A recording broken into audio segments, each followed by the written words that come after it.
Good morning. It seems like it's going to rain this afternoon. I'll turn on the dehumidifier to prevent any headaches. I offer flowers to the altar, recalling that smile from days past. I miss you now that you're gone, but I'm living strong. Then, now, and always. I'm Kathy, 29 years old. I've been married and living with my husband's family for 6 years now. I was raised in a household with some old-fashioned beliefs, and I had an arranged marriage as my parents wanted.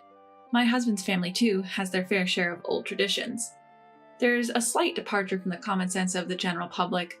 However, life isn't as stifling as I thought it would be. My father-in-law, a firm head of the family, and my mother-in-law, who occasionally spouts strange things but is harmless, treated me kindly. My husband, Andy, is busy with the family business. We're not exactly a sweet couple, and I feel a bit disappointed that he isn't keen on having kids. But overall, we had a good relationship. That was until my father-in-law left this world. Oh, Kathy, you're daydreaming again. The weather's getting weird, too. It's so gloomy and damp every day. Talking to a photo every day is so morbid. My mother-in-law never ceases to complain. Good morning.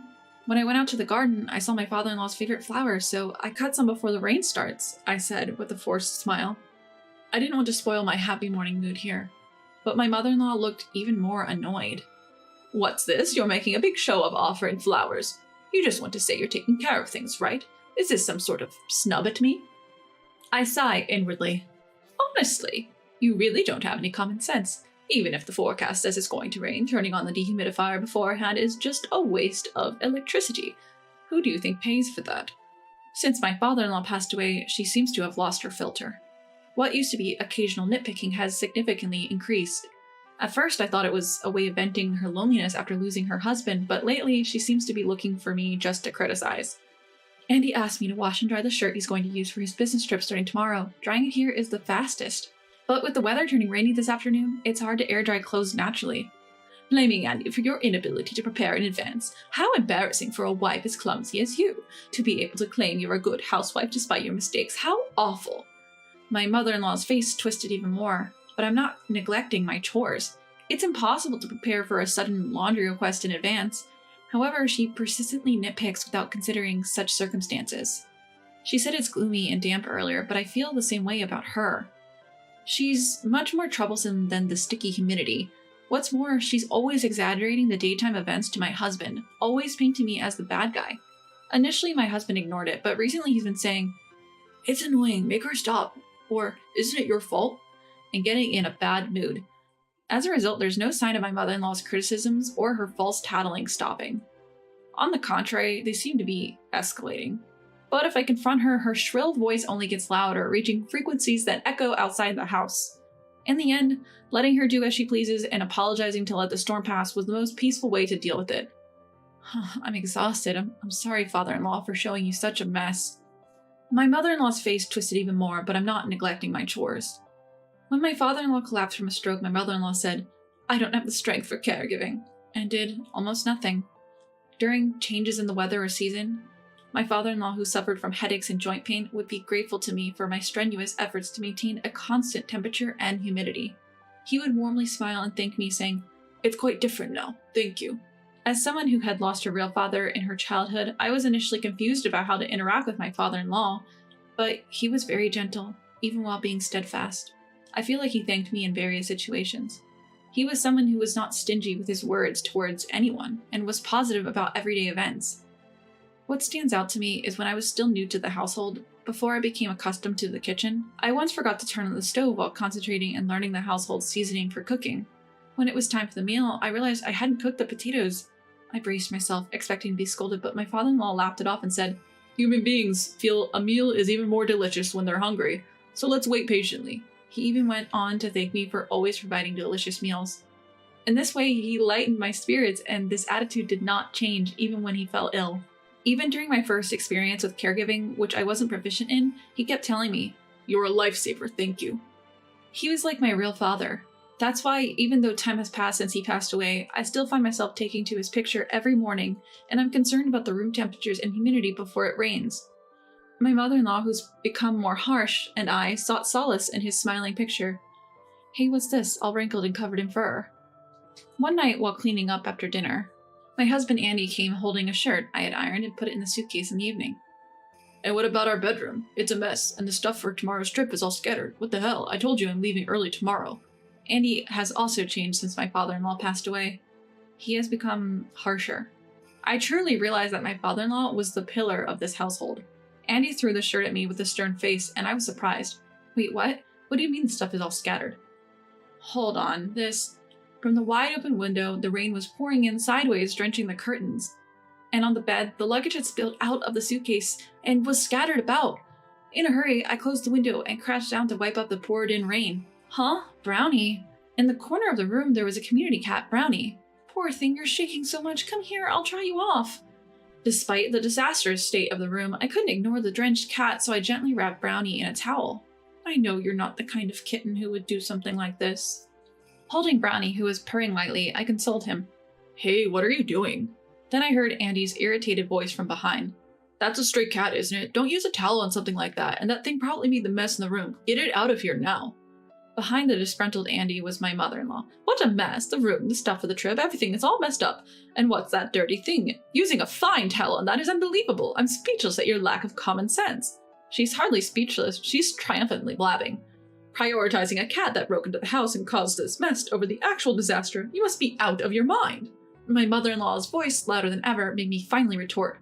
With all due respect, mother-in-law, it wasn't Brownie who made the mess in the room, right? Huh, that can't be. My mother-in-law defended herself, but it didn't make sense no matter how you look at it. Because the shirt that Andy brought was wrinkled and covered in fur, but it wasn't wet. If a soaked cat caused a mess, the shirt and the luggage should be wet too, shouldn't they? Exactly, the stuff on the bed was messy, but not wet at all. Rather, only the shirt was covered in fur. The rest seemed merely scattered. And I had the suitcase closed and placed next to the shelf. It would be impossible for a cat to move it to the bed, unlock it, and mess it up. That's not all. My mother-in-law's hand was covered in several band-aids. She didn't have them in the morning, so it's proof she injured herself in the afternoon. If my guess is correct, those scratches are from being scratched by Brownie. The windows are intact, and so are the screens. How on earth could the cat have gotten in on its own? Moreover, only where this little one was is it soaking wet. There aren't even any wet footprints. Without someone deliberately doing it, this couldn't have happened. As I talked while keeping eye contact, my mother-in-law, Kathy, backed away inch by inch. Her demeanor was almost as if she were confessing her guilt. And the bandage on your hand. But before I could finish my sentence, my husband's voice boomed. Shut up! Caught off guard by his loud voice, I cringed, to which my husband, Andy, spat out angrily. I don't care. Just kick it out and clean up quickly. Don't make me repeat myself. I have to get up early tomorrow. I'll sleep in the guest room tonight. Get it ready fast. Surprised by Andy's outrage, I pushed back. It does matter. This is over the top no matter how you look at it. This isn't something you can brush off as a mere prank. We need to take it seriously.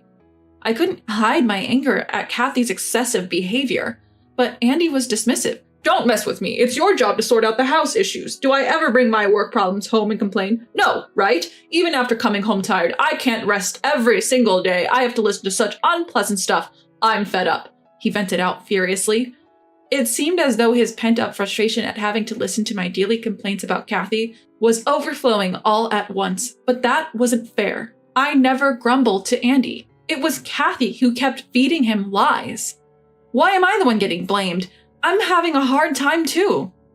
I opened my mouth again, but Andy, still angry, grabbed my arm and dragged me to the front door. That's enough. Go somewhere else. If you weren't here, my mom wouldn't have anything to complain about. Before I could even put on my shoes, I was pushed outside. I heard the sound of a lock clicking into place. Hey, wait a minute. Open up, Andy. Hey, hey. I called out in a loud voice, but there was no response from Andy, only the sound of Kathy's malicious laughter. Even though I couldn't see her, I could easily imagine Kathy's spiteful smile. Just like that dirty stray cat, perhaps a stray daughter-in-law would be more appropriate. Serves you right. After that, the light in the entrance was turned off and I was left out in the pouring rain, holding the cat in my arms. I can't believe it. After I was locked out of our house and had to take refuge at my parents' place, and a few days later, I was summoned again to the house. They were a historically significant family, so my mother cautioned me not to get divorced and apologize. However, I was feeling down. I'm probably going to be scolded. I thought about having a discussion, but now I might as well say that I want a divorce. He hasn't contacted me since that day. Feeling heavy-hearted when I arrived, I found a room full of relatives, and the atmosphere was more daunting than I had anticipated. In contrast, Kathy and Andy, whom I hadn't seen for a while, looked triumphant. Could this be about disowning me? This is a bigger deal than I thought. I became even more nervous, but the head of the main house, who would be my grandfather-in-law, said something unexpected. The reason I gathered everyone here today is to discuss the inheritance. We plan to switch to distribution, keeping up with the times. This was not at all what I expected. I was relieved that it seemed I wasn't going to be blamed. On the other hand, Kathy and Andy became excited, pushing their way through the relatives. How will the assets be divided specifically? What about the house we're living in? There's land, vacation homes, and a company too. Kathy brazenly put forth her greedy demands. She whispered to Andy that he should seize this opportunity to gain control of the business given his promotion. Andy didn't seem entirely against the idea. Seeing their shamelessly happy faces, I decided once and for all to go through with the divorce. I could easily imagine my future with the wealth-seeking Andy and Kathy, who would accuse me of being a freeloader and gold digger. It would be better to cut ties cleanly. Right now, they would likely be happy to divorce, but then, there's no property for you two to inherit. My grandfather-in-law rejected Kathy and Andy's expectations with a heavy sigh. What? The patriarch spoke to the two of them, who were taken aback. I will bequeath my assets to Kathy. There's none for you two. Having my name abruptly called, I was at a loss for words, and my in-laws were flabbergasted. You must be joking. A wife doesn't have such rights, and she's run away from home abruptly without a shred of responsibility. A failure who doesn't even bear children. We were thinking of disowning her, right, Andy? Yeah, it's a hassle to have a dispute at home. If we don't have enough hands to manage the house and the business, hiring people's more efficient. It's better for our mental health, I think. They coldly discarded me. Then the patriarch, who had heard the statements, pulled out an envelope from his pocket. A will? The patriarch solemnly read out to the stunned couple the will of his son, my father-in-law. In the event of a dispute after his death, all borrowed property should be returned to the main family. However, in regard to his wife, Kathy, she continued to receive the protection of the main family. In other words, no matter what happens, I would always be able to live with the support of the main family. What? That's a lie, right? My husband was speechless and my mother-in-law was in shock. The patriarch shrugged his shoulders. Kathy, I plan to bequeath you the property you need to live. If I lend it, it will tie you to this house, but if I bequeath it, you can live alone even if you divorce. Or you could remain our daughter-in-law and remarry if you want. I was also adopted, so I can somewhat understand your position. As the main family, we will respect your decision, so don't worry. The patriarch who said this and laughed resembled my father-in-law in my memory. Well, wait! That's too much! What did we do? She ran away on her own. We are the victims here. She argued vehemently that it was me, the wife, who was in the wrong. There is no need to add insult to injury. Huh? What are you talking about? As my mother-in-law tilted her head, an unexpected person appeared in the living room at the patriarch's door. The elderly neighbor from next door? To my surprised face, the cheerful man showed me an envelope that was identical to the will I had seen earlier. I was asked by your father-in-law to contact the main family if something happened at home. When I saw them kick out the wife alone, barefoot and penniless on a pouring night, I didn't think it was right, so I stepped in. Right, Brownie? The old man, carrying Brownie in his arms, handed him over to me. Thank you for the shoes and transportation money that time. I couldn't personally thank you, and you went out of your way to consider this. As I thanked him, hugging the warm Brownie, he brushed it off. It's give and take. We help each other when in trouble. He used to say, he was a good man. That you were going through a tough time after he was gone is a well-known fact to the neighbors. You held up well. My eyes grew hot. My father-in-law, till his last, had sown seeds of kindness. Thanks to that, my neighbors were on my side. Even now, do you insist on being the victims? The patriarch asked in a stern voice. My husband and mother-in-law, who were watching our exchange with their mouths agape. If you can't respect someone as an outsider, then you should leave. Andy, you don't need to come to the company anymore. The two of you start over somewhere else and become people who understand shame. At the patriarch's roar, my husband and mother-in-law shrank back. Under the cold gaze of the patriarch and the gathered relatives, my husband and mother-in-law looked like they were sitting on a bed of nails. Afterwards, under the supervision of the main family, my mother-in-law and husband left the house. My husband struggled to find a new job, and they seemed to have started working part-time together. As for me, I divorced, but chose to stay at home. With the patriarch's permission, I am now taking care of my father-in-law's memorial monument. The main family also shows consideration, telling me to consult them if there are changes such as remarriage. We've received some peaches in season from next door. Let's eat them together, as it's their first harvest here. Here, a little share for you too, Brownie. I think I will cherish these peaceful days surrounded by my father-in-law's portrait and the smiles of my neighbors.